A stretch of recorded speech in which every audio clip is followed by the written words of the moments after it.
ఏమంటున్నావు ఇంట్లో? నువ్వు కాలేజ్ పోకు అన్నాడు. దేనికి అంటే నేను రేపు నేను తీసుకోపోతే పోలీస్ స్టేషన్ లో సైన్ పెట్టు, అన్నను టార్చర్ చేస్తున్నా అని చెప్పేసి నేను మిగతాది ఏం రాపియాలో నేను అది రాపిస్తా అని మా డాడీ అంటున్నాడు. అంటే ఇప్పుడు టార్చర్ చేపిస్తాను చెప్పి సైన్ పెట్టడం ఏంటండి? ఇప్పుడు నీ మీదికి రావాలని చూస్తున్నారు వాళ్ళు అంతే. నా మీదికా? అదే దీనికి ఇప్పుడు ఆల్రెడీ అప్పుడు మాట్లాడినాము, అయిపోయింది, మళ్ళీ ఇప్పుడు ఎందుకు అంటున్నావు? ఏమో అంటే ఎవరు ఇప్పుడు డాడీకి? ఇప్పుడు డాడీ చేస్తుండా? మా డాడీ చేస్తున్నా, అది మొత్తం మా బావ ప్లాన్. మీ బావ ప్లానా? నిన్న సాయంత్రం మంచిగా ఉండు. సరే ఇప్పుడు ఏమైనా ఉంటే మరి మీ బావ నాకైనా ఫోన్ చేయాలి కదా. ఇప్పుడు మళ్ళీ ఏమైంది రాబోయే ఇది అని చెప్పి నన్నైనా అడగాలి కదా. ఏం అడగలే కదా, అదే కదా నా ప్రాబ్లం. ఏం చెప్తలేదు, ఏం చేస్తలేదు, నన్ను ఇట్లా పెట్టమంటారు. నువ్వేమనుకున్నావు చెప్పు మాట. నేను ఎడికైతే ఆడికి అని నేనున్నా.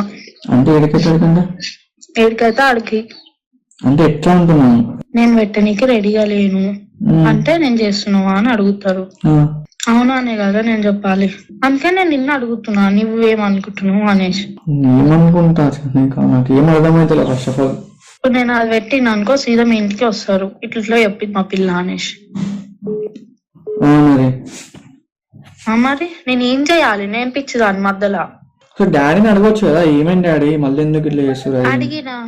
అడిగినా ఏం లేదు, నువ్వు వచ్చి సైన్ పెట్ట అంతే. ఏమని సైన్ పెట్టమంటున్నాడు డాడీ?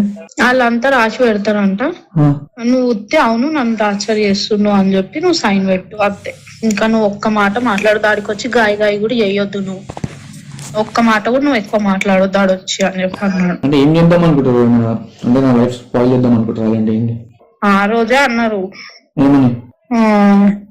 నేనైతే వదిలా నడుచుమా, మీరు వదిలేసినా సరే నేనైతే వదిలా అని అనేసి అన్నాడు మా బావ.